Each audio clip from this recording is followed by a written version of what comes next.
السلام علیکم لسنرز، آئیے ڈاکٹر عبدالرب بھٹی کے سنسنی خیز ناول خارزار کی 22ویں قسط سنتے ہیں۔ آنٹی روزینہ کا چہرہ غموں اندوں کے باعث مرجھا کر رہ گیا تھا۔ خود میری حالت پتھر کے بت کی سی ہو چکی تھی، تاہم ایسے میں انکل لال میرے قریب آئے اور میرے سر پر اپنا ہاتھ رکھتے ہوئے ازراہ تشفی بولے، کنجا بیٹی، مجھے معلوم ہے کہ تم ایک نڈر اور با حوصلہ لڑکی ہو۔ تم بالکل مت گھبرانا، ہم تمہارے ساتھ ہیں۔ میں پولیس کا اعلیٰ افسر ضرور ہوں، مگر وردی کا مجھے بھی پاس رکھنا پڑتا ہے۔ مجھے امید ہے کہ تم میری اس عارضی مجبوری کو دل پر نہیں لوگی۔ انکل لال محمد کی آواز میں مجھے شفقت اور محبت کا ایک ارتعاش سا محسوس ہوا، جیسے وہ اپنی بے بسی مجبوری پر شرمسار ہوں، مگر میں جانتی تھی کہ وہ بالکل درست کہہ رہے تھے۔ تاہم ان کی بات نے مجھے حوصلہ دیا اور میں نے ایک تضحیک آمیز نگاہ سامنے کھڑی انسپکٹر عنایت لاشاری پر ڈالی اور پھر اسے سنانے کی خاطر انکل لال سے بولی، میں جانتی ہوں انکل کہ آپ جیسے ایماندار اور فرض شناس لوگ پولیس کے اعلیٰ عہدیدار ہونے کے باوجود بھی اپنے اختیارات کا ناجائز فائدہ نہیں اٹھاتے، کیونکہ انہیں اپنی وردی کا پاس ہوتا ہے۔ اتنا کہہ کر میں ذرا تھمی اور انسپکٹر عنایت لاشاری کی طرف تضحیک آمیز نگاہوں سے دیکھتے ہوئے مزید بولی، اس وردی کے اندر کچھ کالی بھیڑیں ایسی بھی ہوتی ہیں جنہیں فرض شناسی اور دیانتداری سے کوئی سروکار نہیں ہوتا۔ ایسے لوگ چند ٹکوں کے عوض وردی کا سودا کرنے کے لیے تیار رہتے ہیں۔ میں نے دیکھا انسپکٹر عنایت لاشاری کی آنکھوں میں خونخاری ابھرنے لگی تھی۔ بالآخر مجھے ایک بار پھر زندہ کی آہنی سلاخوں کے پیچھے دھکیل دیا گیا۔ انسپکٹر عنایت لاشاری کے بگڑے ہوئے تیور اور ابلتی ہوئی آنکھوں سے ایسا ظاہر ہونے لگا تھا کہ اب اس کی چیرہ دستیوں میں اضافہ ہی ہوگا۔ ادھر انکل لال محمد لاڑک بھی کھاگ انسان تھے۔ انہوں نے شاید عنایت لاشاری کی صورت میں میرے سر پر جھولتی تلوار کو تاڑ لیا تھا کہ مجھ پر دوبارہ تشدد کا سلسلہ جاری کر دیا جائے گا، اس لیے انہوں نے پہلے ہی واضح الفاظ میں انسپکٹر عنایت لاشاری سے یہ بات کہہ ڈالی تھی کہ جب تک عدالت میں میرا کیس چل رہا ہے مجھ پر کسی بھی قسم کا جسمانی تشدد نہیں کیا جائے گا۔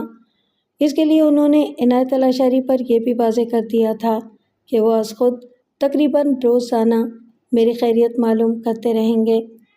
انکل لال محمد لاڑک کی اس تنبیہ کا انسپکٹر عنایت لاشاری پر خاطر خواہ اثر ہوا تھا۔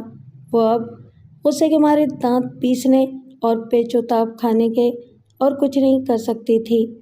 ایک روز مجھے عنایت لاشاری کے کمرے میں اس کے روبرو پیش کیا گیا۔ وہ اپنی بڑی سی میز پر دونوں ٹانگیں رکھے مسلسل مجھے گھور رہی تھی۔ اس نے ہاتھ میں سیاہ رنگ کا موٹا سا رول پکڑ رکھا تھا، جسے وہ آہستہ آہستہ اپنے دوسرے ہاتھ کی ہتھیلی پر مار رہی تھی۔ میں نے دیکھا اس کے سیاہ بدہیئت ہونٹوں پر بڑی سپاک مسکراہٹ رقصہ تھی۔ وہ چند ثانیے اسی طرح شعلے برساتی نگاہوں سے میرے چہرے کو گھورتی رہی، پھر اس کے بعد اس کا رول والا مسلسل حرکت کرتا ہوا ہاتھ رک گیا۔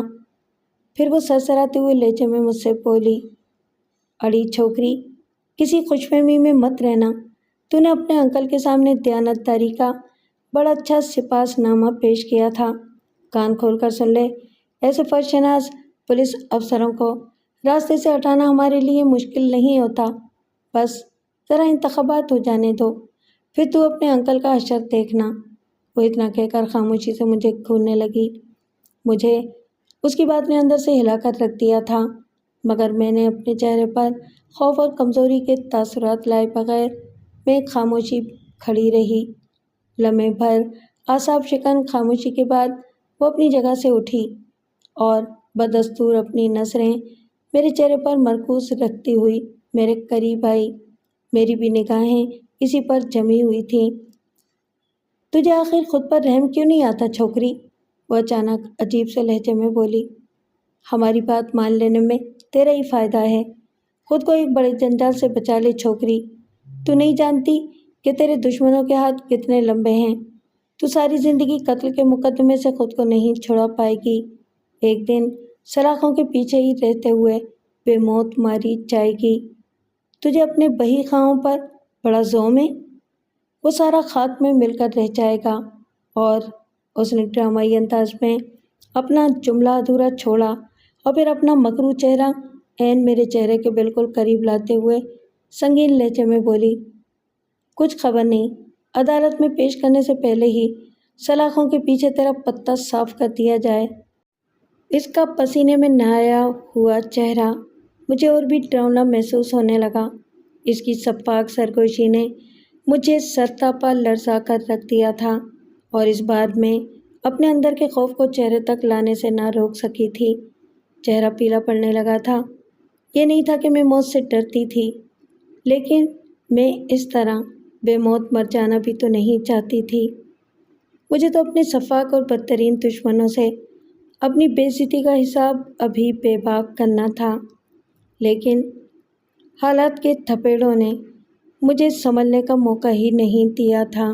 ایک کے بعد ایک مسئلے میں پھنستی چلی جا رہی تھی، جن سے چھٹکارا پانا ہی میرے لیے دشوار ثابت ہو رہا تھا۔ کیا سوچ رہی ہے تو؟ عنایتہ نے مجھے خیالوں میں غلطاں پا کر اپنے ہاتھ میں پکڑے ہوئے رول سے مجھے ٹھوکا دیا۔ مم مجھے ذرا سوچنے کا موقع دو۔ میں نے پینترا بدلتے ہوئے معتدل پالیسی اپنائی۔ انسپکٹر عنایت اللہ شہری گمبھیر نظروں سے گھورتے ہوئے جیسے میرے اندر کے چور کو بھانپنے کی کوشش کرنے لگی۔ ٹھیک ہے، جاؤ اب تم۔ اگلے ہی لمحے اس نے سرد آواز میں مجھ سے کہا اور میں واپس پلٹ آئی۔ یہ پہلا موقع تھا کہ میں انسپکٹر عنایت اللہ شہری جیسی جلاد صفت عورت کے کمرے سے صحیح سلامت نکلی تھی، ورنہ تو اس سے پہلے جب بھی مجھے اس کے سامنے پیش کیا جاتا رہا تھا تو میری واپسی اپنی ٹانگوں کے بجائے دوسروں کے سہارے پر ہوا کرتی تھی۔ لیکن آج میرے ساتھ ایسا کوئی پیشیانہ کھیل نہیں کھیلا گیا تھا، مگر باوجود اس کے جلاد صفت عنایت اللہ شہری نے اپنے ہاتھوں پیروں کو زحمت دیے بغیر محض الفاظ کی سفاکی سے مجھے اندر سے ہلا کر رکھ دیا تھا، اور میں اندر سے خوف کی ایک ایسی سفاک کیفیت سے دو چار ہو چکی تھی جس نے میرا سکون تہو بالا کر ڈالا تھا۔ ہر گزرتا ہوا پل موت بن کر میری کن پٹیوں پر دھڑکتا محسوس ہو رہا تھا۔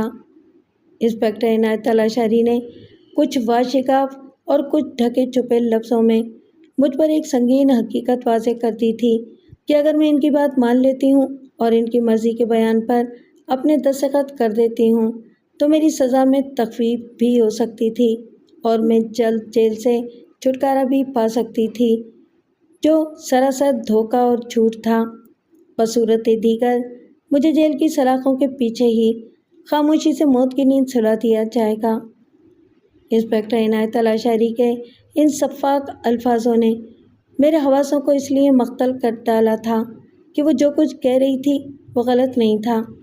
ان لوگوں کا مقصد ہی یہی تھا کہ بات نہ ماننے کی صورت میں مجھے اندر ہی کسی بہانے سے ہمیشہ کے لیے ختم کر دیا جائے، کیونکہ مجھے وہ رات اچھی طرح یاد تھی جب انسپکٹر یار محمد عرف یارو جلاد مجھے وڈیرے عارف خان کی حویلی پر لے گیا تھا، تو وہاں وڈیرے عارف خان نے انسپکٹر یارو جلاد سے بھی یہی کہا تھا کہ کسی طرح سے اس چھوکری کا جیل میں ہی پتہ صاف کر دینا۔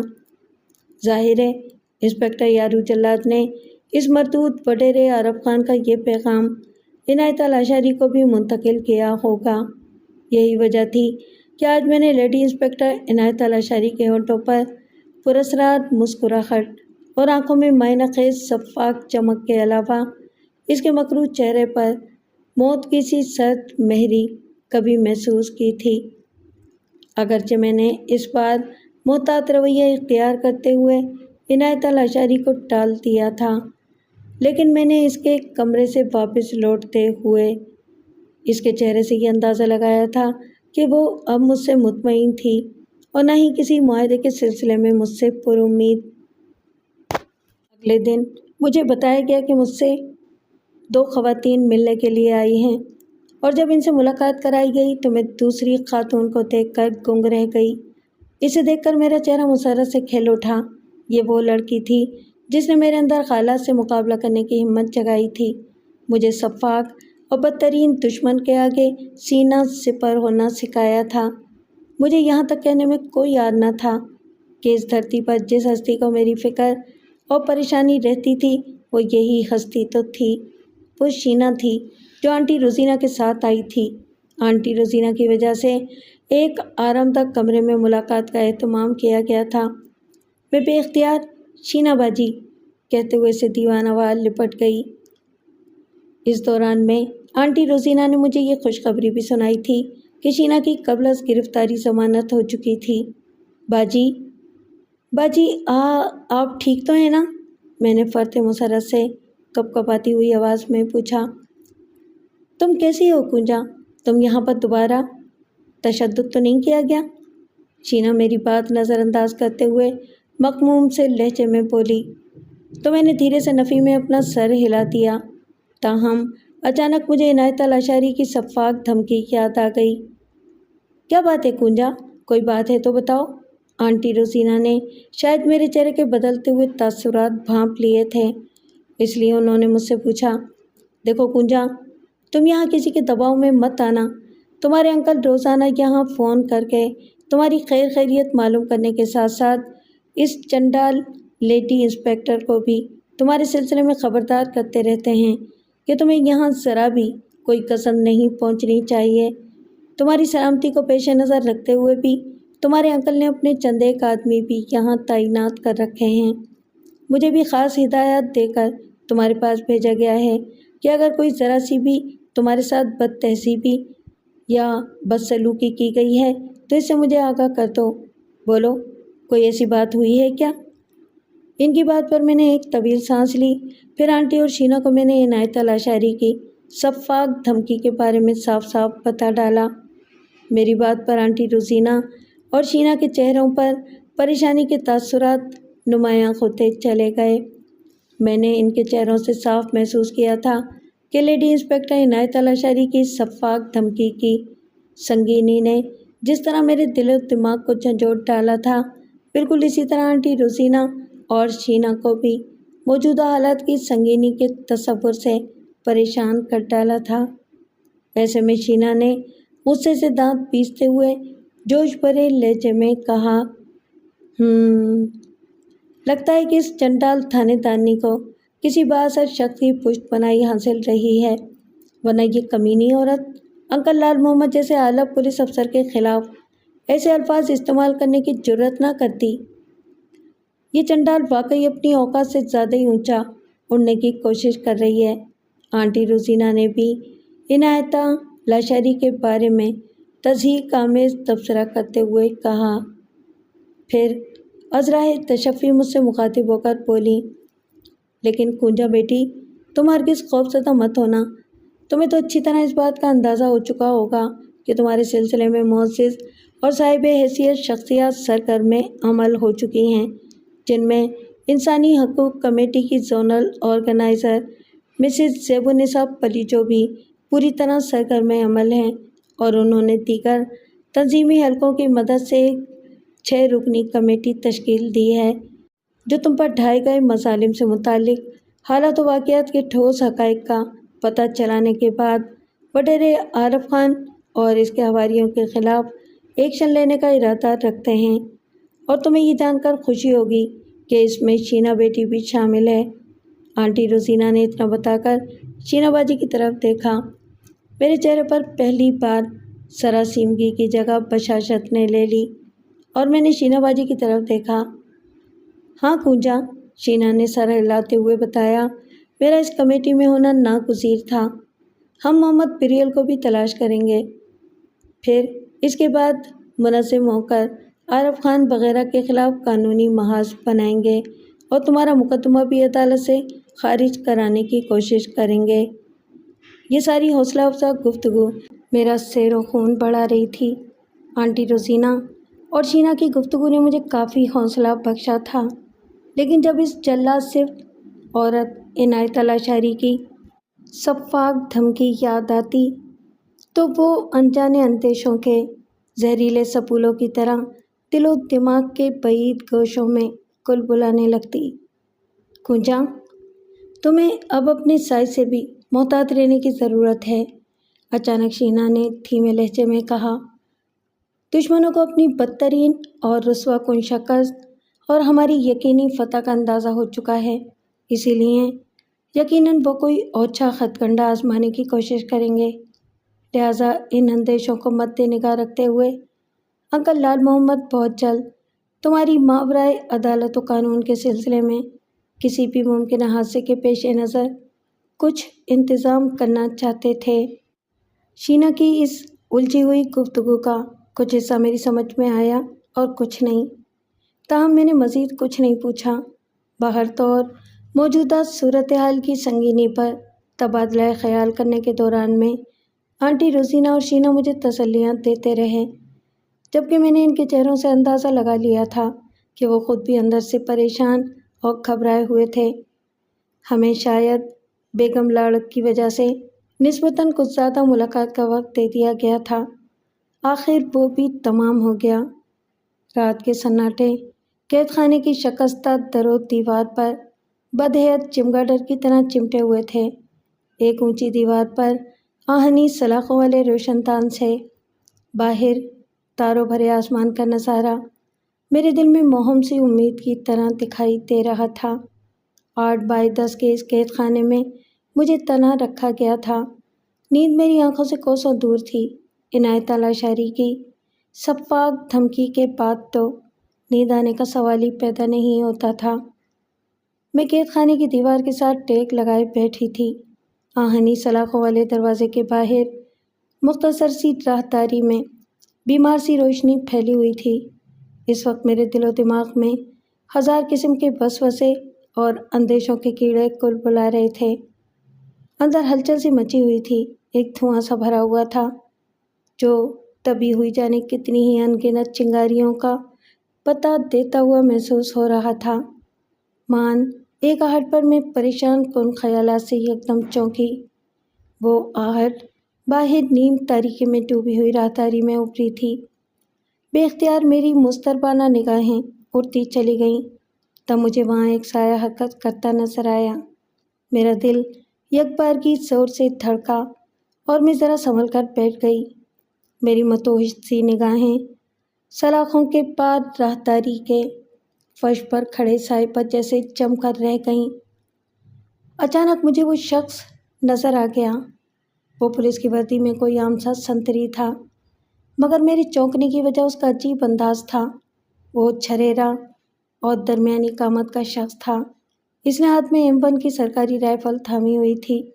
وہ مشکوک سے انداز میں اپنے اطراف میں چوروں کی طرح دیدے گھماتا ہوا قید خانے کے سلاخ دار دروازے کی طرف آیا اور ایک نگاہ مجھ پر ڈالنے کے بعد اپنے دوسرے ہاتھ کو سلاخوں کے درمیان داخل کر کے بند مٹھی سے کوئی شے اندر میری طرف اچھال دی اور پھر فوراً ہی کچھ کہے بغیر وہاں سے رفو چکر ہو گیا۔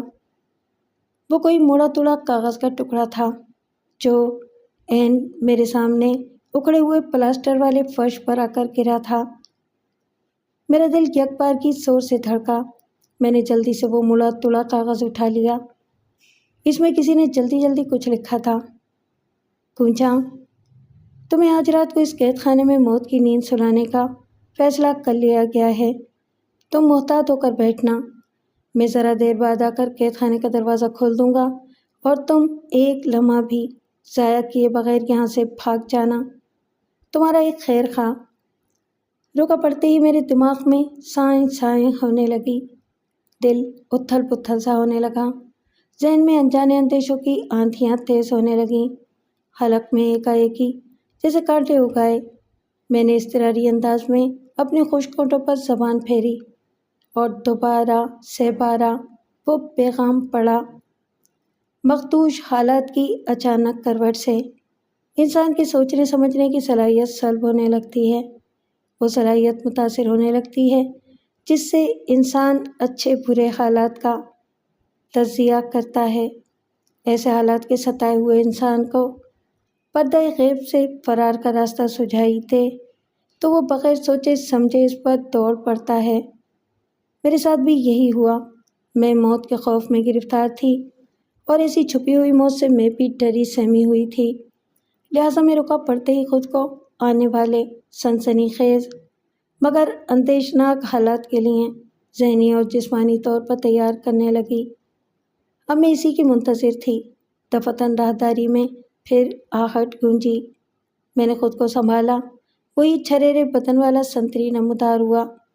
اس کے ہاتھوں میں چابیوں کا ایک گچھا تھا۔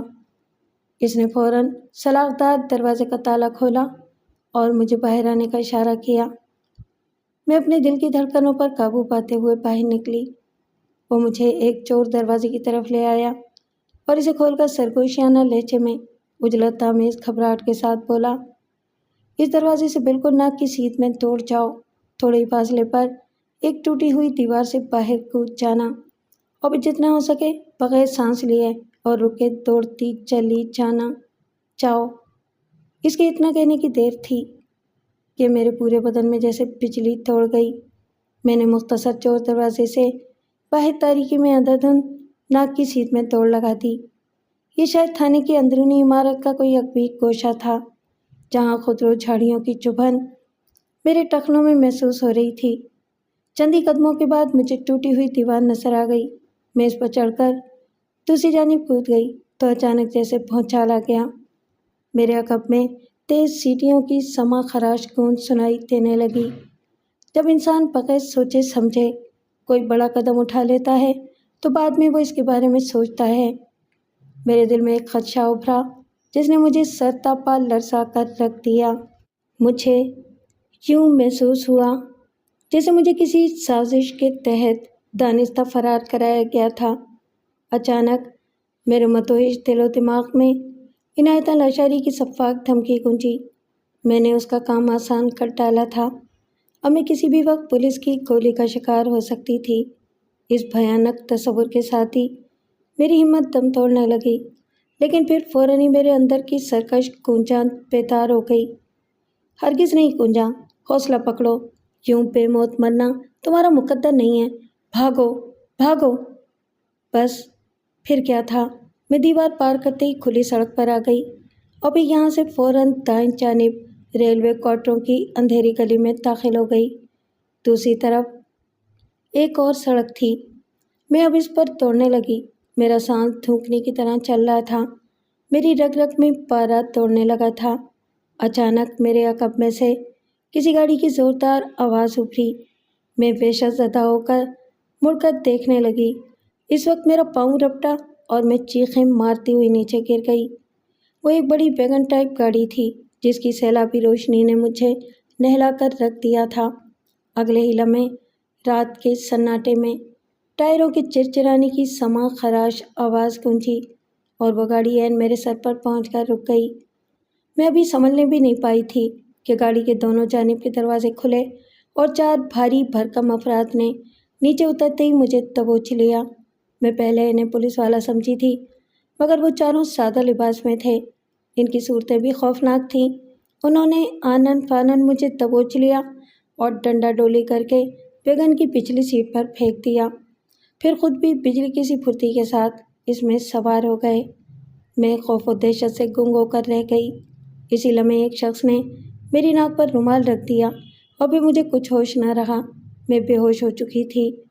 آنکھ کھلی تو میں نے خود کو ایک آرام دہ کمرے کی جہازی سائز مسہری پر پایا۔ کمرے میں تیز روشنی پھیلی ہوئی تھی۔ میرے حواس ابھی تک مختل تھے۔ دھیرے دھیرے جب میرے حواس بحال ہوئے اور ذہن پر طاری دھند صاف ہوئی تو میں ایک دم وحشت زدہ ہو کر اٹھ بیٹھی۔ اسی وقت میری ٹھٹکی ہوئی نگاہیں سامنے ایک اونچی بیت والی کرسی پر برائے جمان بھاری بھرکم شخص پر پڑیں۔ اس پر نظر پڑتے ہی مجھے سینے میں اپنا سانس گھٹتا ہوا محسوس ہونے لگا۔ وہ وڈیرا عارف خان تھا۔ وڈیرا عارف خان کی شعلے برساتی نظریں میرے چہرے پر مرکوز تھیں اور میں وحشت زدہ نظروں سے اسے دیکھ رہی تھی۔ کمرے میں 2 ٹیوب لائٹس روشن تھیں۔ کمرہ زیادہ بڑا نہیں تھا، لہٰذا اسی مناسبت سے وہاں فرنیچر بھی مختصر ہی سا تھا۔ اپنے ازلی دشمن کو اچانک سامنے پا کر میرے اندر اندیشوں بھری طوفانی ہلچل سی مچ گئی۔ ایک لمحے کو میرے دل میں بجلی کی صورت کے ساتھ یہ خیال کوندا تھا کہ کیا میں اپنے گوٹ میں عارف خان کی حویلی کے ہی ایک کمرے میں ہوں یا یہ شہر کی کوئی جگہ ہے، کیونکہ میں نہیں جانتی تھی کہ میں کتنی دیر بے ہوش رہی تھی۔ تاہم یہی خیال اغلب تھا کہ میں ابھی لاڑکانہ شہر میں ہی تھی۔ کمرے کی دم بخود اور ساکت فضا میں وڈیرے عارف خان کی گونجیلی کھرکھراتی ہوئی آواز ابھری، اڑی چھوکری، تو واقعی اپنی اوقات بھلا چکی ہے۔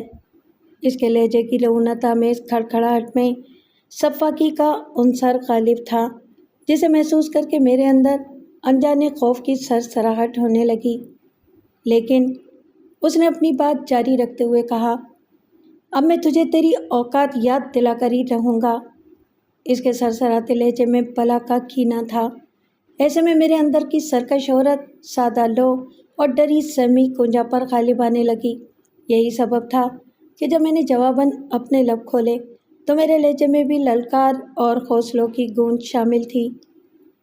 تم نے بالکل درست کہا عارف خان، میں واقعی اپنی اوقات بھول چکی ہوں، مگر تمہارے مجھ پر ڈھائے ہوئے انسانیت سوز مظالم نے میرے اندر کی سیدھی سادھی دیہاتی لڑکی کا گلا گھونٹ دیا ہے۔ اب اس کی جگہ ایک نئی عورت نے جنم لیا ہے جو تمہارے ایک ایک ظلم کا بدلہ لے کر رہے گی۔ میری آنکھوں میں اب خوف کا شائبہ تک نہ تھا، بلکہ اس کی جگہ انگاروں نے لے لی تھی۔ یہی وجہ تھی کہ میرے ایک ایک لفظ میں تپش نمایاں تھی۔ میرے جواب نے عارف خان کا چہرہ مسخ کر کے رکھ دیا۔ اسے شاید مجھ سے ایسی جارحانہ گفتگو کی توقع نہ تھی، بلکہ خود میں بھی ایک لمحے کو اپنے جارحانہ لفظوں پر متحیر سی ہو گئی تھی، مگر میرے ساتھ شروع سے ہی ایسا ہوتا آیا تھا۔ عمومی حالات میں مجھ پر سیدھی سادھی اور ڈری سہمی گونجا غالب رہتی تھی، لیکن بعض مخصوص حالات میں میرے اندر کی باقی گونجا یکلختی بیدار ہو جاتی تھی، جس پر بعد میں خود مجھے بھی حیرت سے دوچار ہونا پڑتا تھا، جیسا کہ اب ہو رہا تھا۔ حالانکہ میں اپنی موجودہ حالت سے بخوبی آگاہ تھی اور سمجھتی تھی کہ اس وقت مجھے گویا شکار کی طرح ہانک کر عارف خان جیسے شکاری کے جال میں پھنسایا گیا تھا۔ ایسی مخدوش صورتحال نے اگرچہ مجھے واقعی اندر سے خوفزدہ کر کے رکھ دیا تھا، مگر پھر وہی ہوا جیسا کہ ایسے حالات میں ہوتا آیا تھا، یعنی میرے اندر کی نڈر گونجا کا فطری تمرد فوراً بیدار ہو گیا تھا۔ میرے منہ توڑ جواب نے عارف خان کو سلگا کر رکھ دیا تھا۔ وہ چند ثانیے اپنی جگہ بیٹھا سنسناتی ہوئی نظروں سے مجھے گھورتا رہا، پھر اچانک لابے کی طرح کھلتا ہوا موڑے سے اٹھا اور قہر و غضب کی بجلیاں آنکھوں سے خارج کرتا ہوا میری مسیری کے قریب آیا اور زخمی درندے کی طرح غراتے ہوئے بولا، تجھے شاید ابھی تک میری طاقت کا اندازہ نہیں ہوا ہے چھوکری۔ میں اچھی طرح جانتا ہوں کہ تو کن لوگوں کے بل بوتے پر یوں میرے سامنے اس طرح اکڑ رہی ہے۔ میں جب چاہوں تجھے چیونٹی کی طرح مسل کر رکھ ڈالوں گا، مگر اب یہ میری شان نہیں رہی۔ اب میں تجھے پہلے اپنی طاقت کا نظارہ کروا کر رہوں گا، اور تو اپنے جن خیر خواہوں اور ہمدردوں کے بل بوتے پر اپنی حیثیت بھلائے بیٹھی ہے، سب سے پہلے میں ان کو تیری نظروں کے سامنے عبرتناک انجام تک پہنچا دوں گا، پھر تجھے بھی انتہائی عبرت انگیز انجام سے دوچار کروں گا۔ اتنا کہہ کر وڈیرا عارف خان عالم طیش میں اپنے پاؤں پٹکتا ہوا کمرے سے باہر نکل گیا۔ اس کے چلے جانے کے باوجود بھی کمرے کے ساکت و جامد ماحول میں اس کے غیظ آلود لہجے کی خوفناک کھن کرج کافی دیر تک مجھے گونجتی ہوئی محسوس ہوتی رہی۔ شاید یہی وجہ تھی کہ اس رذیل شخص کے جانے کے بعد بھی میں چند لمحے مسیری پر ہی بے سو حرکت بیٹھی رہی۔ میرے اندر دھکڑ پکڑ جاری تھی اور دل و دماغ سائیں سائیں کر رہا تھا۔ در حقیقت مجھے ذرا بھی یہ امید نہ تھی کہ میں یوں اچانک اور غیر متوقع طور پر اپنے بدترین دشمن وڈیرے عارف خان کے رحم و کرم پر آ جاؤں گی، کیونکہ عارف خان جیسے بد خصلت انسان کی دست برد میں آنے کا مطلب ہی سفاک موت کے سوا کچھ نہ تھا۔ وڈیرے عارف خان کی دھمکی کے سنگین الفاظ ہنوز میرے زخمی سماعت میں گونج رہے تھے، اگرچہ اس کی تہدید سے مجھے ایک لمحے کو یہ خوش کن احساس ہوا تھا کہ وہ سر دست فوری طور پر مجھے کوئی جسمانی گزن پہنچانے کا ارادہ نہیں رکھتا تھا، لیکن اس نے میرے ساتھ اپنی سنگین اور سفاک دشمنی کا رخ میرے بہی خواہوں کی طرف موڑ کر مجھے بہرحال تشویش میں ضرور مبتلا کر دیا تھا، کیونکہ میرے لیے یہ بات بھی تکلیف دہ ہی تھی کہ میرے اور عارف خان کے بیچ بھڑکتی ہوئی ازلی دشمنی کی آگ میرے بے لوث ہمدردوں تک بھی پہنچے۔ ایسے معاملات میں کچھ زیادہ ہی خوددار اور حساس واقع ہوئی، اور کسی صورت میں بھی یہ نہیں چاہوں گی کہ میری وجہ سے میرے محسنوں کا بال بھی بیکا ہو۔ اگر خدا نخواستہ ایسا ہو گیا تو یہ پھانس مجھے تعمر بے چینی میں ہی مبتلا رکھے گی۔ یہی سبب تھا کہ میں اس مردود عارف خان کی اس دھمکی سے اپنی جان کے خوف سے زیادہ اپنے محسنوں کی طرف سے فکر مند ہو گئی تھی۔ وقت کے مہیب لمحات دھیرے دھیرے خاموشی سے گزرتے چلے جا رہے تھے۔ رات بھی شاید آخری پہر میں داخل ہو چکی تھی۔ میں اب پوری یکسوئی کے ساتھ صرف اور صرف راہ فرار کے ان عوامل پر غور کرنے لگی جن پر بڑی ہوشیاری کے ساتھ عمل پیرا ہو کے مجھے رذیل عارف خان کے غلیظ پنجوں سے چھٹکارا مل سکتا تھا۔ ایسے سنگین اور کٹھن حالات میں خود مجھے بھی پتہ نہیں چلتا تھا کہ مجھ میں آخر یکایکی دیگر گوں حالات سے نبرداشت نہ ہونے کا یہ کیسا جذبہ ابھر آتا تھا جو مجھے ہر قسم کے ڈر اور خوف سے آزاد کر کے رکھ دیتا تھا۔ وڈیرے عارف خان کے ہتھے چڑھنے تک کی ساری کہانی پر مجھے حقیقت سے زیادہ من گھڑت افسانے کا ہی گمان بلکہ یقین سا ہونے لگا تھا کہ مجھے پہلے سے سوچی سمجھی منصوبہ بندی کے تحت وڈیرے عارف خان کے جال میں پھنسایا گیا تھا۔ جلاد صفت لیڈی انسپکٹر عنایت لاشاری کی مجھے قتل کی دھمکی دینا، پھر ایک کاغذ کے چھوٹے پرزے کے ذریعے میرے کسی نامعلوم خیر خواہ کا مجھے اچانک اور سازشی موت سے خبردار کرتے ہوئے قید خانے سے آزاد کرانا، یہ سب وہ غیر حقیقی عوامل تھے جن کے بارے میں سلسلے وار تجزیہ کرنے کے بعد میں بالآخر اس نتیجے پر پہنچی تھی کہ یہ سارا کھٹراک مجھے وڈیرے عارف خان کی جھولی میں پھینکنے کے لیے کیا گیا تھا۔ لیکن وڈیرے عارف خان کی پراسرار گفتگو سے مجھے کسی اور ہی معاملے کی بو آ رہی تھی۔ میری بھانپتی ہوئی نگاہوں نے وڈیرے عارف خان کے اندر کی مضطرب کیفیات کو کھوج لیا تھا، لیکن اس بدلی کیفیات میں کیا تھا اس کا میں واضح طور پر اندازہ لگانے سے قاصر تھی۔ میں نے ایک گہری اور طویل سانس لے کر زور سے خارج کی اور پھر پہلی بار کمرے کا تفصیلی جائزہ لینے لگی۔ میں اب مسیری سے نیچے اتر آئی تھی۔ جیسا کہ میں کہہ چکی تھی کہ یہ کمرہ کچھ اتنا زیادہ بڑا نہیں تھا اور اسی مناسبت سے فرنیچر بھی مختصر ہی رکھا ہوا تھا، البتہ یہ آسائش اور آرام دہ سامان سے مزین ضرور تھا۔ ایک روشن دان اور 3 کواڑوں والی کھڑکی بھی مجھے نظر آئی۔ روشن دان پا تھا، البتہ کھڑکی کے تینوں کوارٹر بند تھے اور ان پر جالی اور آہنی گرل لگی ہوئی تھی۔ میں چھوٹے چھوٹے قدم اٹھاتی ہوئی کمرے کے اکلوتے دروازے کی طرف آئی اور یوں ہی اسے کھولنے کی کوشش کرنے لگی۔ دروازہ حسب توقع باہر سے بند کر دیا گیا تھا۔ میں واپس پلٹی اور موڑے پر آ کر برائے چمان ہو گئی۔ نیند میری آنکھوں سے کوسوں دور تھی، اسی لیے میں نے رات کا وہ آخری پہر بھی آنکھوں میں گزار دیا۔ دن کی روشنی جب روشن دان کے ذریعے کمرے میں آئی تو میں نے ذرا سن لینے کی کوشش کی، تب مجھے کہیں دور ٹریفک کا ہلکا سا شور سنائی دیا۔ میں نے اندازہ لگایا کہ مجھے شہری کے کسی مکان وغیرہ میں مقید رکھا گیا ہے۔ اب میرا سر ذرا بوجھل ہونے لگا تھا، مگر میں سونا نہیں چاہتی تھی۔ میں اب مسیری پر آ کر بیٹھ گئی تھی۔ دفعتاً مجھے کمرے کے دروازے کے باہر آہٹ سنائی دی اور میری نگاہیں بند دروازے پر مرکوز ہو کر رہ گئیں۔ اچانک دروازہ باہر سے کسی نے کھولا اور ایک دبلا پتلا شخص اندر داخل ہوا۔ اس کی بغل میں بھی بیلٹ والا ہوسٹل جھول رہا تھا جس میں پستول ارسا ہوا تھا۔ اس نے ایک ٹرے اپنے ہاتھ میں تھامی ہوئی تھی جس پر کھانے کے برتن نظر آ رہے تھے۔ اس نے ایک نظر میرے چہرے پر ڈالی، اس کے بعد وہ ذرا آگے بڑھا اور ایک چھوٹی سی تپائی پر ٹرے رکھ کر مجھ سے بولا، ناشتہ کر لو، مجھے یہاں سے جانے دو۔ کیوں رکھا گیا ہے مجھے یہاں؟ میں نے یکدم مسیری سے کھڑے ہوتے ہوئے اس شخص سے کہا۔ خبردار، خاموشی سے پڑی رہو ورنہ۔ اس نے دانستہ اپنا جملہ ادھورا چھوڑا اور خاموشی سے فوراً ہی باہر نکل گیا۔ وہ باہر سے دروازہ بند کرنا نہیں بھولا تھا۔ میں نے ایک اچٹتی سی نظر سامنے تپائی پر رکھے ناشتے کے برتن کی طرف ڈالی۔ ایک ٹرے میں دسترخوان نما رومال میں شاید روٹی وغیرہ بندھی ہوئی تھی اور چائے کا دھواں اگلتا ایک بدہیت مگ بھی رکھا ہوا تھا۔ میں نے انہیں ہاتھ تک نہیں لگایا اور دوبارہ خاموشی سے مسیری پر بیٹھ گئی۔ تھوڑی دیر گزری تھی کہ ایک بار پھر دروازہ کھلا اور اگلے ہی لمحے وہی شخص نمودار ہوا۔ اس نے ایک نظر میری طرف دیکھنے کے بعد تپائی پر موجود ٹرے کی طرف دیکھا۔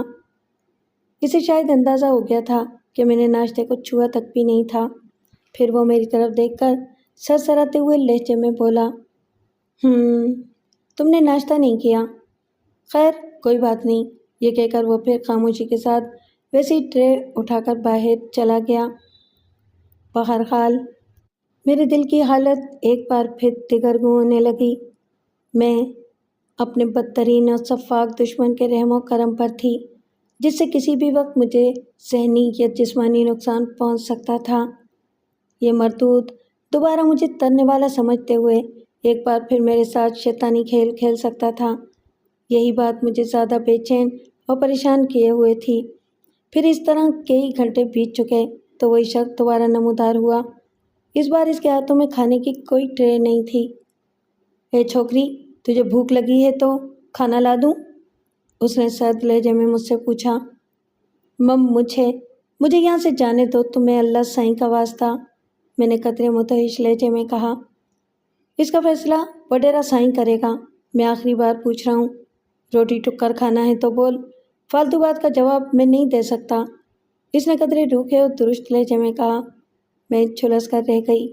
میں جانتی تھی کہ اس کتے کے آگے میری داد و فریاد کوئی معنی نہیں رکھتی، اس لیے خاموش رہنے کو ہی زیادہ ترجیح دی، اور وہ بھی شاید زیادہ بولنے کا قائل نہ تھا، لہٰذا خاموشی کے ساتھ کمرے سے نکلتا چلا گیا۔ ان پریشان کن لمحات میں بھوک کا احساس بیدار ہونے لگا تھا، مگر میں یہاں کے ایک لقمے کو بھی ہاتھ لگانا نہیں چاہتی تھی۔ البتہ میں نے پانی کے 2 گلاس ضرور پی لیے تھے۔ وقت دھیرے دھیرے گزرتا رہا اور اب روشن دان سے آنے والی سورج کی کرنیں بھی رفتہ رفتہ ماند پڑنے لگیں۔ ایک میں نے محسوس کیا کہ باہر غیر معمولی سناٹا چھا گیا تھا۔ میں نے دروازے پر آ کر کان لگا دیے، مگر دوسری طرف مجھے کسی قسم کی آہٹ کا احساس نہ ہوا۔ میں دوبارہ تھکے تھکے انداز میں مسیری پر گر گئی۔ میرا تھکن اور نیند سے برا حال ہونے لگا تھا۔ بالآخر آرام دہ مسیری پر کافی دیر تک پڑے پڑے مجھے نیند نے آ لیا اور میں ہر طرح کے انجام سے بے خبر ہو کر نیند کی وادی میں کھوتی چلی گئی۔ رات کی جانے کس پہر اچانک میری آنکھ کھلی تو میں بری طرح کھڑبڑا کر اٹھ بیٹھی۔ کمرے میں ٹیوب لائٹ روشن تھی۔ آہنی گلوں والے 10x10 کے روشن دان سے تاروں بھرا آسمان دکھائی دے رہا تھا۔ میرے اچانک جاگنے کی وجہ وہ عجیب و غریب شور اور دروازے پر باہر سے ابھرنے والی وہ کھٹر پٹر تھی، جسے محسوس کر کے میرا دل جیسے کنپٹیوں میں دھڑکنے لگا تھا۔ ایسا محسوس ہوتا تھا کہ جیسے کمرے یا دروازے کے باہر بہت سے افراد موجود ہوں اور چند لوگ باہر سے دروازہ کھولنے کے لیے زور آزمائی کر رہے ہوں۔ میرا دل یک بارگی جیسے دھڑکنا بھول گیا اور میں اپنے منتشر حواسوں کی قوت کو مجتمع کرتے ہوئے مسیری سے نیچے اتر آئی۔ میری وحشت زدہ آنکھیں دروازے پر ہی مرکوز تھیں۔ اگلے ہی لمحے میں ذرا ہمت پکڑتے ہوئے دروازے کے قریب آئی اور قدرے کپ کپاتی ہوئی آواز کے ساتھ بولی، کون ہے؟ کون ہے؟ میری آواز شاید باہر موجود لوگوں نے سن لی تھی، کیونکہ اگلے ہی لمحے دروازے پر زور آزمائی کی آوازیں یکدم رک گئیں۔ ابھی چند ثانیے گہری خاموشی کے بعد باہر سے ایک شناسا آواز پر میں بری طرح چونکی۔ کون ہے؟ کون ہے اندر؟ تم کونجا تو نہیں ہو؟ ہاں میں کونجا ہی ہوں، میں جیسے خوشی سے پاگل ہو کر چلائی۔ خدا کے لیے مجھے یہاں سے نکالو، مجھے یہاں بٹیرے عارف خان نے قید کیا ہوا ہے۔ پھر اسی وقت باہر سے ایک اور شناسا آواز ابھری۔ اس آواز کو میں ہزاروں آوازوں میں بھی پہچان سکتی تھی۔ کونجا میں شینا ہوں، تم خیریت سے تو ہو؟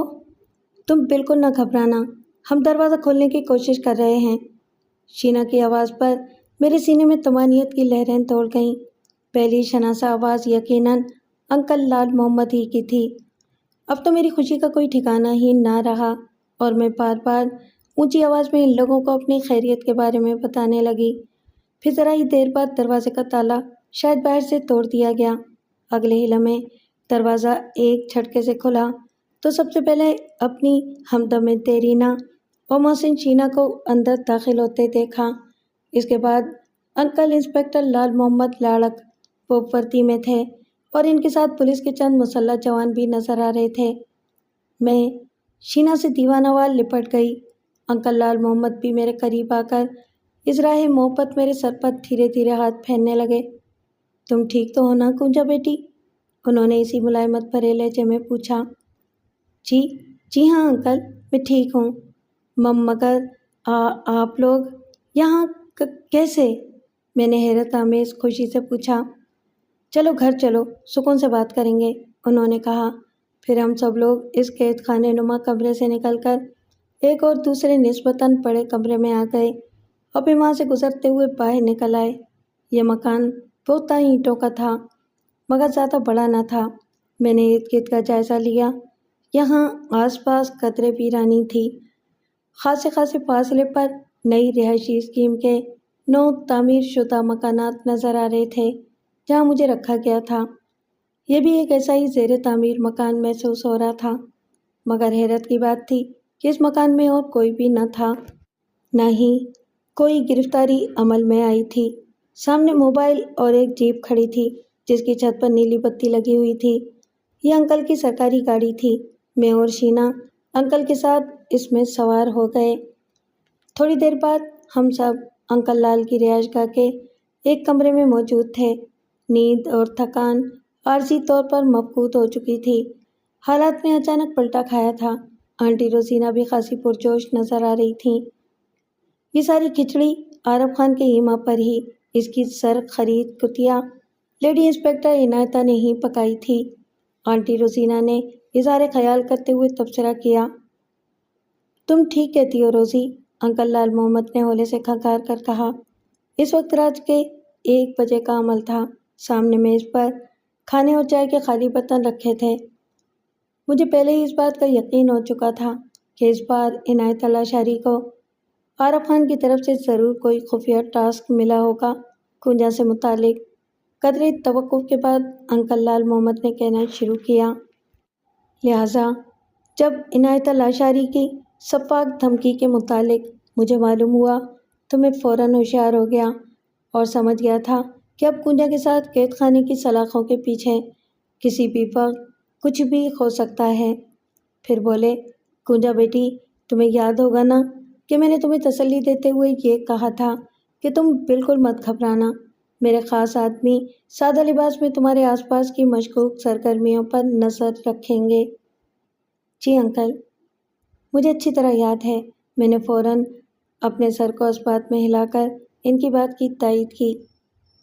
تمہیں حوالات میں ایک کاغذی پرزے کے ذریعے انتباہی پیغام دے کر پہلے خوف زدہ کیا گیا اور پھر اس گمنام خیر خواہ نے چالاکی کے ساتھ تمہارے خوف سے فائدہ اٹھا کر فرار کی راہ ہموار کر دی۔ یہ سب پہلے سے سوچی سمجھی پلاننگ کے تحت ہوا تھا تاکہ یہاں سے بھاگ کر جب باہر نکلو تو پہلے سے ہی طے شدہ منصوبے کے تحت عارف خان کے ہتھے چڑھ جاؤ۔ انکل لال نے اپنی بات ختم کی۔ ہم سب بے اختیار ٹھنڈی سانس لے کر رہ گئے۔ لیکن انکل، آپ کو اس کا مکان کا کس طرح پتہ چلا جہاں میں قید تھی؟ میں نے پوچھا۔ میرے مخبروں نے مجھے بتایا تھا، جنہیں میں نے عنایتہ لاشاری کے پیچھے سائی کی طرح لگا رکھا تھا۔ بھنک ملتے ہی میں نے خفیہ کمانڈو ایکشن کرنا چاہا، لیکن پتہ نہیں کس طرح عارف خان اور اس کے ساتھیوں کو شک ہو گیا اور وہ فوراً غائب ہو گئے، انکل لال نے بتایا۔ اسی اثنا میں شینا اچانک مسکراتے ہوئے مجھ سے بولی، کنجا، تم نے ایک اہم سوال تو اپنے انکل سے کیا ہی نہیں۔ کون سا سوال؟ میں نے قدرے چونک کر شینا کی طرف دیکھا۔ یہی کہ تمہیں جان بوجھ کر حوالات سے فرار کروا کر وڈیرے عارف خان کے چنگل میں کیوں پھنسوایا گیا تھا؟ یہ واقعی اپنی جگہ ایک اہم سوال تھا جسے میں نے اب تک نظر انداز کیا ہوا تھا۔ میرے تو لاشعور میں کہیں یہ بات تھی کہ اس کی وجہ میرے اور وڈیرے عارف خان کے درمیان ازلی دشمنی تھی، اور ظاہر ہے کہ مجھے اس کے جال میں پھینکنے کی یہی وجہ ہو سکتی تھی۔ میں نے سوالیہ نظروں سے انکل لال کی طرف دیکھا تو وہ صوفے پر بیٹھے بیٹھے پہلو بدلتے ہوئے بولے، اس میں کوئی شک نہیں کہ وڈیرے عارف خان کو اپنی طاقت پر کچھ زیادہ ہی گھمنڈ ہے۔ وہ تمہاری دشمنی کو ذرا بھی خاطر میں نہیں لاتا، لیکن اب اسے یہ احساس ہو چلا ہے کہ تمہارے گرد جو خیر خواہوں کا حلقہ بنتا جا رہا ہے، اس نے اسے کسی حد تک پریشانی میں مبتلا کر رکھا ہے۔ لہٰذا سر دست وہ انتخابات میں مصروف ہونے کی وجہ سے سب کچھ بھولا ہوا ہے، مگر عارف خان کو اچانک تمہاری طرف متوجہ ہونا پڑا تو اس میں تمہاری شینا باجی کا دخل ہے۔ انہوں نے آخر میں قریبی صوفے پر بیٹھی شینا کی طرف مسکراتے ہوئے دیکھا۔ شینا باجی؟ میں نے حیرت اور چونکنے کے انداز میں اس کی طرف دیکھا۔ ہاں گونجا، یہ سچ ہے، شینا بولی۔ میں نے در حقیقت وڈیرے عارف خان پر دباؤ ڈالنا چاہا تھا کہ وہ اپنے 2 آدمیوں کے قتل کا مقدمہ عدالت سے خارج کروا دے۔ اس کے لیے میں نے عارف خان کو اپنے اور اس کے رشتے کی اصل حقیقت کو منظر عام پر لانے کی دھمکی دی، کیونکہ میں جانتی تھی کہ وہ اسمبلی کی سیٹ پر الیکشن لڑ رہا ہے، لہٰذا وہ اس حقیقت کے تشتزبام ہونے کا متحمل نہیں ہو سکتا تھا۔ اس لیے اس نے الٹا مجھے بلیک میل کرنے کے لیے تمہیں اغوا کروا لیا۔ یہ تو اچھا ہوا ہم تمہاری طرف سے بے خبر نہیں رہے تھے۔ ایسے میں آنٹی روزینہ نے کہا، اب آگے کی سوچو لال۔ میرا خیال ہے کہ کنجا بیٹی کی بہتری اسی میں ہے کہ اسے فوراً متعلقہ تھانے کے بجائے تم اپنے ہیڈ کوارٹر کی پولیس کسٹڈی میں دے دو اور جلد سے جلد اسے مقدمے سے بری کروانے کی کوشش بھی کرنی چاہیے۔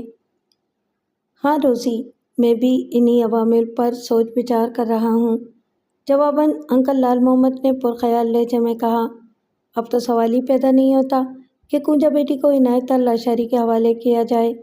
میں تو سب سے پہلے اس کے خلاف انکوائری اور اسے لائن حاضر کرنا چاہتا ہوں، ورنہ تو اس رذیل عورت نے کنجا بیٹی کو گردن تک خطرے میں ڈبو دیا تھا، اور یہی نہیں، مفرور ہونے کی صورت میں کنجا پر آدھی مجرموں والا ٹھپا بھی ہمیشہ کے لیے لگ جانا تھا۔ انکل کی بات پر آنٹی اور شینا کے چہروں پر تشویش کے سائے لہرا گئے تھے۔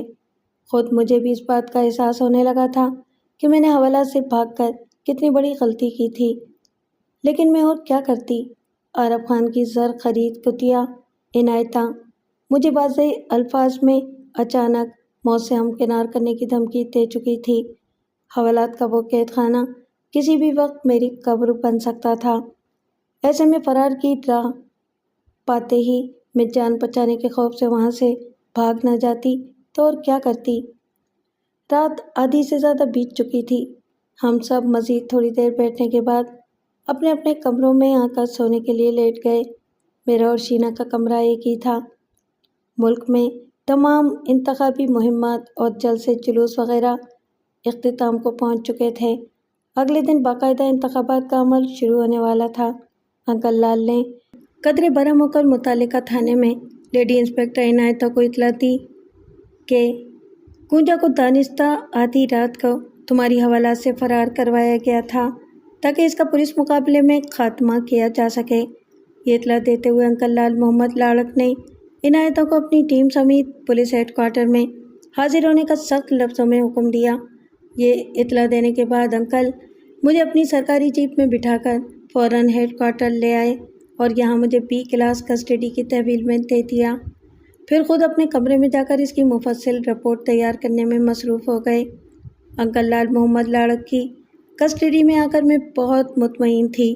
وہ میرا کیس اپنے ہاتھوں میں لینے کا تہیہ کر چکے تھے۔ مجھے جس کمرے میں رکھا گیا تھا وہ قدرے بہتر اور آرام دہ تھا۔ اگرچہ یہ کمرہ بھی ایک قید خانے کا ہی منظر پیش کرتا تھا، مگر میں یہاں خوش تھی۔ مجھے کم از کم یہاں عنایتہ لاشاری جیسی کالی بھیڑ سے جان کا کوئی خطرہ یا خوف نہیں تھا۔ اگلے روز DCO نے اور FCM کی خصوصی ٹیم نے میرا بیان لیا اور وہ معائنے کے لیے آئی۔ میں نے باشگاف الفاظ میں انسپکٹر عنایتہ لاشاری کی شفاف دھمکی اور اس کے عزائم کے علاوہ رات کو مجھے تھانے سے فرار کا موقع دینے اور وڈیرے عارف خان کے حوالے کرنے کا تفصیلی بیان قلم بند کروایا، جس کے بعد مجھے فوری طور پر عدالت میں پیش ہونے کا حکم دیا گیا۔ پھر اسی روز آنٹی روزینہ اور شینا مجھ سے ملنے آئیں۔ ان کے چہروں پر خوشی اور جوش کی سی کیفیات تھیں۔ سب سے پہلے آنٹی روزینہ نے مجھے خوشخبری سناتے ہوئے کہا، کنجا بیٹی، تمہارے خلاف قتل کا مقدمہ اب ڈھیلا پڑنے لگا ہے۔ زیب النساء کو تو تم جانتی ہی ہو نا، جنہوں نے اپنی رہائش گاہ پر تمہاری داد رسی کے لیے پریس کانفرنس بلائی تھی۔ میں نے دھیرے سے اس بات میں سر ہلایا۔ آنٹی روزینہ دوبارہ اسی جوش آمیز سرخوشی کے عالم میں بولی، زیب النساء پلیجوں نے تم پر ڈھائے گئے مظالم کے اپنے طور پر حقائق جمع کرنے کے لیے جو ٹیم تشکیل دی تھی، اس نے تمہارے گوٹ جا کر تمہارے بارے میں معلومات حاصل کی۔ 2 روز بعد انہوں نے تفصیلی رپورٹ تیار کر کے شہر اور بیرون شہر کی مختلف فلاحی تنظیموں اور NGOs کو ارسال کر دی تھیں۔ بہت جلد پرنٹ میڈیا میں تمہارا مسئلہ مفصل انداز میں شائع ہوگا۔ اس کے علاوہ انتخابات کے بعد تمہارا برننگ ایشو بھی اسمبلی کی سطح پر اٹھایا جائے گا۔ حالیہ انتخابات میں ہماری چند اہم ہم خیال خواتین کی بھی صوبائی ممبر بننے کی توقع ہے۔ اب تم دیکھنا وڈیرہ عارف خان اور اس کے حواریوں کا کیا عبرتناک اور شرمناک حشر ہوتا ہے۔ آنٹی کی گفتگو پر مجھے عجیب سی خوشی نے آ لیا۔ میں نے یوں ہی قریب کھڑی شینا کی طرف دیکھا اور کہا، شینا باجی، آپ چپ کیوں ہیں؟ نہیں، میں بھی تمہیں ایک اطلاع دینا چاہتی ہوں، لیکن شاید میری اس اطلاع میں تمہارے لیے کوئی خوشخبری نہ ہو۔ اس کا لہجہ عجیب سا تھا۔ کیا مطلب باجی؟ میں نے اس کی طرف الجھن آمیز نگاہوں سے دیکھ کر کہا، وڈیرہ عارف خان ہماری سوچ سے بھی بڑھ کر مکار اور چالاک ثابت ہوا ہے، شینا نے عجیب گو مگو سے لہجے میں کہا، اور میں چونک کر اس کی طرف دیکھنے لگی۔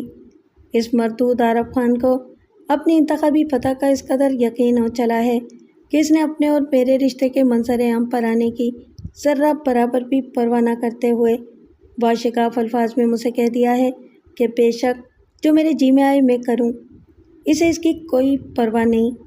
شینا کا لہجہ شکست خوردہ سا محسوس ہو رہا تھا۔ آنٹی روزینہ نے بے پروایانہ انداز میں کہا، اس کی اب ہمیں ضرورت بھی نہیں رہی، کیونکہ اب ہم وڈیرہ عارف خان کے ساتھ قانونی جنگ لڑ کر ضرور فتح حاصل کر لیں گے۔ آنٹی روزینہ کے یہ انکشافات میرے اندر حوصلوں کا باعث بن رہے تھے۔ میں تہہ دل سے اللہ سائیں کا شکریہ بجا لانے کے ساتھ ساتھ آنٹی روزینہ اور انکل لال کا بھی شکریہ ادا کر رہی تھی۔ ان دونوں ہستیوں نے مجھے انصاف دلانے کا بے پناہ بے لوث جذبہ ہمدردی موجود تھا، لیکن جانے کیوں میں نے یہ بات بھی محسوس کی تھی کہ شینا کا چہرہ کسی اور ہی سوچ میں مستغرق تھا۔ میں نے آنٹی اور انکل لال کے جاتے ہی شینا سے پوچھ لیا، شینا باجی، کیا بات ہے؟ آپ آنٹی روزینہ کی باتوں سے کچھ مطمئن نہیں ہیں؟ شینا کے چہرے پر عجیب سی مسکراہٹ پھیل گئی۔ اس نے کہا، کنجا، یہ بات نہیں، ہمیں عارف خان جیسے طاقتور و بااثر شخص سے مقابلے کے لیے ہر طرح کا مخاذ بنانا پڑے گا، لیکن جانے کیوں میرا دل کہتا ہے کہ وڈیرہ عارف خان ایک ایسا مہلک زہر ہے جو ان تمام جائز قانونی حربوں کو کاٹ ڈالے گا۔ اس جیسے مکار اور چالاک انسان کے زہر کو کاٹنے کے لیے بھی ہمیں زہر ہی کا استعمال کرنا چاہیے۔ شینا کے پراسرار لہجے نے مجھے کچھ سوچنے پر مجبور کر دیا تھا۔ شینا کی شروع ہی سے لوہے کو لوہا اور زہر کو زہر سے کاٹنے کی پالیسی رہی تھی، اور ایسے میں وہ اپنے زور بازو سے عملی کارروائی کرنے کی خواہاں تھی، مگر شاید اسے ابھی یہ موقع نہیں مل رہا تھا۔ آنٹی روزینہ یا انکل لال محمد کا معاملہ دوسرا تھا۔ وہ شروع دن سے ہی میرے دشمنوں کے خلاف قانونی طور پر جنگ لڑنے کے قائل تھے اور مجھے بھی اس کی ترغیب دیتے رہتے تھے، لیکن جانے کیا بات تھی کہ مجھے شینا کی جارحانہ ترغیب میں زیادہ کشش محسوس ہو رہی تھی۔ شاید اس کی وجہ میرے اندر کی سرکش اور باغی کنجا تھی۔ شینا نے میرے اندر کی کیفیت کا اندازہ لگاتے ہوئے مجھ سے کہا، کنجا، تمہیں سب سے پہلے قتل کے مقدمے سے بری کرانے کے لیے قانونی تقاضوں کا بہرحال سہارا لینا پڑے گا، یہ ضروری ہے۔ اس نے پرعزم لہجے میں کہا، جانے کیوں مجھے ایسا لگ رہا تھا کہ آنے والے حالات اپنی جھولی میں خطرات بھر کر لا رہے ہیں، اور شینا کی دور رس نگاہیں نے دیکھ چکی تھی۔ آگے چل کر حالات نے بڑی تیزی کے ساتھ اور بڑے عجیب انداز میں پلٹا کھایا۔ انتخابات شروع ہو چکے تھے۔ بڑے زور شور سے مرد عورتیں سبھی ووٹ ڈالنے میں مصروف تھے۔ مجھے شینا اور انکل لال آ کر بتاتے رہتے تھے۔ میں انتخابات سے زیادہ ان کے نتائج، بالخصوص وڈیرے عارف خان کے حلقہ انتخاب کے نتائج کی منتظر تھی۔ میں ہی نہیں، میرے خیر خواہوں اور ہمدرد محسنوں کی بھی یہی دلی خواہش تھی کہ وڈیرے عارف خان جیسے بدخصلت اور درندہ صفت انسان کو بہرحال یہ الیکشن جیتنا نہیں چاہیے۔ بصورت دیگر اگر وہ الیکشن جیت کر صوبائی اسمبلی کا ممبر بن جاتا ہے تو پھر شکر خورے کو شکر ملنے والی بات ہو جاتی ہے۔ ادھر سندھ کے بعض کثیر الاشاعت سندھی روزناموں نے میری مفصل کہانی چھاپی تھی اور چند ایک اخبارات نے تو اداریے بھی لکھے تھے۔ بلکہ یہی نہیں، جب زیب النساء پلیچو نے میرے سلسلے میں اپنی رہائش گاہ پر پریس کانفرنس بلائی تھی تو وہاں معروف کالم نویسوں کو بھی مدعو کیا گیا تھا۔ خود زیب النساء پلیچو کی تنظیم سے تعلق رکھنے والے بعض کوآرڈینیٹرز اور ارکان نے بھی، جو مستقل کالم لکھا کرتے تھے، اپنے مستقل اور ہفت روزہ کالموں میں میرے رودات کا تذکرہ کیا تھا۔ نیز اخبارات نے میرے خلاف راجواڑی فیصلے کی دوسری کارروائی کو، جس میں مجھ بے گناہ کو خطا کار کا الزام لگا کر کوٹ بدر کیا گیا تھا، جانبدارانہ اور غیر منصفانہ قرار دیا تھا۔ لہٰذا ان سارے حالات کو مد نظر رکھتے ہوئے ہمارا یہی خیال تھا کہ اب وڈیرے عارف خان کا الیکشن جیتنا ناممکن ہو جائے گا، مگر یہ ہماری خام خیالی ہی نکلی۔ اگلی صبح تک حتمی طور پر سرکاری نتائج منظر عام پر آ چکے تھے۔ وڈیرہ عارف خان صوبائی اسمبلی کی سیٹ جیت چکا تھا۔ یہ میرے بدترین دشمن کی بہت بڑی فتح تھی۔ انتخابات میں بڑے پیمانے پر دھاندلی ہوئی ہے، خاص کر ایسے پولنگ اسٹیشنوں پر جہاں عارف خان الیکشن لڑ رہا تھا۔ یہ ہارنے والوں کا واویلا تھا جو اخبارات میں شائع ہوا تھا، اور ایسا خیر انتخابات کے بعد ہوتا آیا تھا۔ کوئی کسی کی جیت سے مطمئن ہوتا تھا اور نہ ہی اسے تسلیم کرتا تھا۔ اس رات آنٹی روزینا، شینا اور میں پریشان اور افسردہ سی تھیں۔ پتہ نہیں ایسی کیا بات تھی کہ میں ایک طرف وڈیرے عارف خان سے انتقام لینے پر شعلہ فشاں تھی تو دوسری طرف مجھے اس سے کبھی کبھی بڑا انجانا سا خوف بھی محسوس ہوتا تھا۔ باہر طور ادھر میرا مقدمہ بھی عدالت میں چل رہا تھا اور مجھے پیشی کے لیے وقتاً فوقتاً عدالت کے روبرو پیش کیا جاتا تھا۔ ایسا لگتا تھا جیسے اب وڈیرہ عارف خان خود بھی مجھ سے مقابلے یا محاذ آرائی کی روش ترک کرنا چاہتا تھا، یا اس میں بھی اس کی مکارانہ سیاست کا دخل تھا کہ میرے ایشو کو زیادہ دیر تک اپنی ذات سے چپکانا نہیں چاہتا تھا۔ بے شک میری حیثیت مجرموں کو سی تھی، مگر میں یہ جانتی تھی کہ اگر میں باعزت بری ہو گئی تو وڈیرے عارف خان کی شخصیت سماج میں ضرور متاثر ہوگی۔ لیکن ادھر جیسے ہی مجھے کیس جیتنے کی امید ہونے لگی، ادھر وڈیرے عارف خان نے بڑی مکاری سے ایک چال اور چلی۔ سب سے پہلے اس نے اخبارات میں پریس کانفرنس کے ذریعے میری کہانی کی تردید کرتے ہوئے انتہائی مختصر الفاظ میں یہ بیان دیا کہ کنجا ایک معصوم و غریب لڑکی ہے جو اپنی بعض مجبوریوں کی بنا پر میرے سیاسی مخالفوں کے ساتھ مل چکی ہے، لیکن میں پھر بھی اسے معاف کرتا ہوں اور اس سلسلے کو ختم کرنا چاہتا ہوں، کیونکہ اب قوم نے مجھے اپنا خادم چنا ہے۔ اب میں فضولیات میں پڑے بغیر غریب عوام کی بے لوث خدمت کرنا چاہتا ہوں۔ میں یہ بیان پڑھ کر غصے سے دانت پیس کر رہ گئی اور اخباری پھاڑ ڈالا۔ میرا مقدمہ خارج کر دیا گیا۔ شینا کو تو ویسے ہی شک کا فائدہ دیتے ہوئے پہلے ہی بری کیا جا چکا تھا۔ اگرچہ میرے رہا ہونے کی باقاعدہ خوشی منائی گئی تھی، جس میں زیب النساء پلیچو بھی پیش تھی، مگر ہمارے دل اور اذہان کہیں اور ہی الجھے ہوئے تھے۔ ایسا لگتا تھا جیسے عارف خان اب کوئی بڑی چال چلنے والا ہے۔ اس کی خاموشی کسی بڑے طوفان کا ہی پیش خیمہ ہو سکتی تھی۔ ہم سب، یعنی میں، انکل لال محمد، ان کی بیوی روزینہ اور شینا، ایک بار پھر سر جوڑ کر عارف خان کی اس نئی مکارانہ چال کے بارے میں سوچ بچار کرنے لگے۔ ایک دن عجیب بات ہوئی۔ وہ اس واقعے کے اگلے ہی دن کی بات تھی۔ دوپہر کا وقت تھا، ابھی ہم نے کھانا نہیں کھایا تھا۔